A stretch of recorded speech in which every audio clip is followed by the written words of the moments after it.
Good morning. You listen to FloorDaily.net, and I'm Kemp Harr. This morning, my guest is Mike Blanton, the president and principal with Dalton Carpet One in Athens, Georgia. Mike, how you doing? I'm doing great, Kemp. Thank you. I wanted to talk to you about how you guys are reacting to this promotion that's going on with the home centers related to free install. But before we do that, let's talk a little historic perspective. A lot of people would hear Dalton Carpet One, think it's in Dalton, Georgia, but it's in Athens, Georgia, which is a couple hundred miles away. And you started this company. You've been the head of it for 39 years now, right? That's correct. We started back in 1978. It looks like, delving further, that your mother started a in-home carpet business and you were doing installation during high school. She did. Uh-huh. She worked as a secretary bookkeeper for a hardwood flooring company for a long time and started doing telephone solicitations or having someone help her do that and setting up appointments. And then she would go out in the evenings with carpet samples and close orders for redoing carpet for a lot of the school teachers. Mm-hmm. But that was all through my high school career. And then she opened up a carpet store. And I would work with her installers, her subcontracted installers, during the summer times. And so I learned the basics of carpet installation in high school. That was my summer job. And now you're one of the more successful Carpet One dealers, and you actually have a major operation, but you really only have one store, isn't that right? No, we actually have three. Three, okay. 3 retail locations, one in Athens, one in Gainesville, Georgia, and then one in Eatonton, Georgia, which we refer to as the Lake Oconee area. And actually, one of your employees, David Webb, won our Future Focus Award, one of the up-and-coming young professionals in the business this year. I guess you knew that, didn't you? Yeah, that's correct. We're real proud of David. David is a real shining star for us and has done a great job so far, and looking forward to a really good future with him. Another thing I notice is that you have interior designers on your staff. I got to applaud that.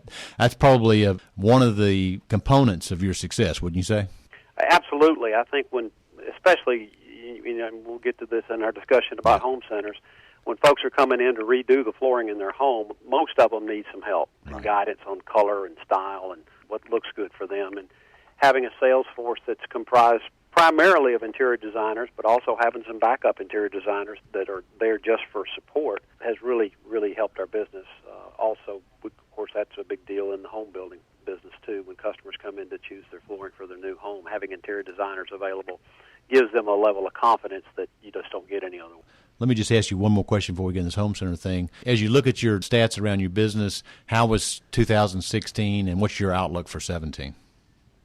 Well, 2016 was fabulous. You may know we're also in the hard commercial business, DCO commercial floors. Mm-hmm.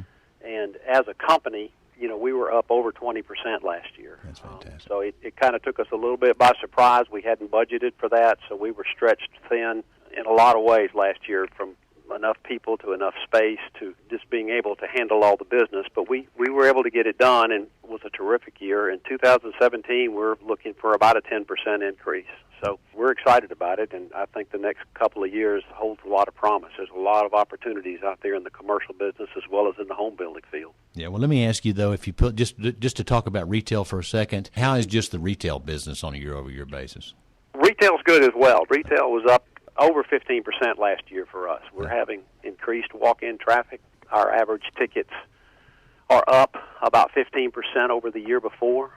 Our closing ratio went down a little bit, but our traffic was up and our average sales were up. So overall, it's been very good. Okay. All right. Well, let's get to this topic, the reason I wanted to talk to you, and that is, we've noticed in November that Home Depot started offering this free install for orders over $700, and there's, very little fine print, which means they really mean it. So how do you react to that? Because and then Lowe's sees how well Home Depot's do it, and they go and they start doing the same thing. So what are you doing out there in the marketplace to react to that?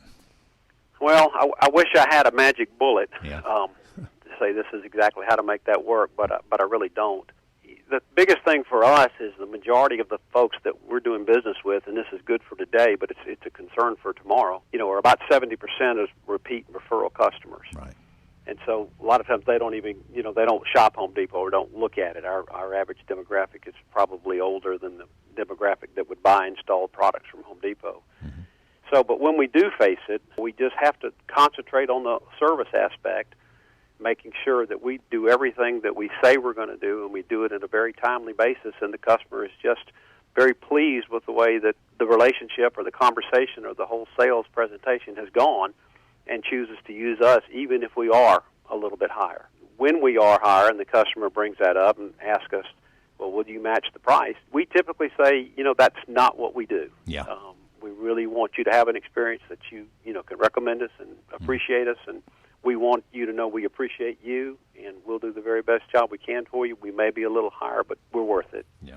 So we try to stay that on that vein. Mm-hmm. We will discount. We will get aggressive, but there's just a level that if we go below, it's not worth it. So.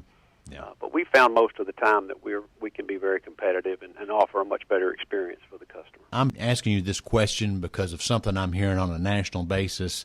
Sometimes a line of questioning would get some folks to worry about whether or not this is something to be concerned about. I think a company like you that's been around 40 years and has a brand in that section of Georgia, it may be a non-event. Is that kind of what you're saying? Well, more so probably than someone in a larger metropolitan area. Our area, our market area, is about 125, 130,000 people. Mm-hmm. So we're not in a real big area, and we're the dominant individual flooring company by far. So we're pretty well known. Our brand is pretty well known. So we do have an advantage there that perhaps we would not have if we were in Atlanta or Charlotte or Dallas, where that wouldn't come into play as much. Mm-hmm. Was another answer possibly, too, especially since your background, you've been installing flooring since high school. This is not a product that you can just buy and put in yourself. So it's an installed situation, and it's better to have a pro do that, isn't it? Oh, absolutely. I preach to my salespeople all the time that you're not really in a sales business. You're in project management. Yeah. Once you get the sale closed, that's really when your job starts. From that point, you have to manage that job all the way down the line, manage customers' expectations. And, we have a lot of field people that help manage our installers and make sure the job's done correctly. But as a salesperson, you're managing that project all the way through. And so if you can communicate any of that to the customer and help them understand that, I like to say that when you have a whole house redone, refloored, it's just like moving. I mean, it's a major ordeal. Right. It takes professionals, and you're really better off having folks that have control over their crews and their installers as opposed to folks that really don't even know who's going out to do their installations. Mm-hmm. All right, one last question, if you don't mind, and that is, Sure. Today most of the money is in that older generation, and so these millennials are coming on. They're starting finally to buy some housing. They are the ones that like to buy things on Amazon. They like to buy on the Internet. What do you think the long term, 10 years out, how are we going to have to change our business, and I'm talking about your independent retail business, to be able to get this millennial to buy from you think? I know we're going to have to change. I'm not exactly sure what it's going to be. I think as you continue to be open to change, you step down the road, you begin to see what's around the corner and how you need to change. I obviously think it needs to be highly service-oriented. The way we get our customers is sometimes there are a lot of times the younger customer buys an installed product from a home center, doesn't have the greatest experience, and realizes that the installed products are better purchased from a professional and from independent retailers who've been in the business a long time. We're going to have to continue to do a lot of marketing, digital marketing, and let people know we're out there, advertising price, being aggressive on your advertising to get people in the door and let them have the opportunity and the experience. Once you've experienced the better quality, it's hard to go back. Mm-hmm. And so we just have to get that millennial customer to come into our store as they grow older a little bit. And we believe we can do that through our marketing and through our brand and through staying involved in the community, making sure that all of our people are involved in different organizations around the community, and that gives us visibility so people will give us an opportunity. And let me add one more thing that you pointed out earlier. Get help from your on-staff interior designers, which is going to mean absolutely a better installed project. Yeah. All right, Mike, thanks so much for spending time with us and talking to my listeners. Again, been talking to Mike Blanton, President and Principal of Dalton Carpet One in Athens, Georgia, and you've been listening to Kemp Harr and FloorDaily.net.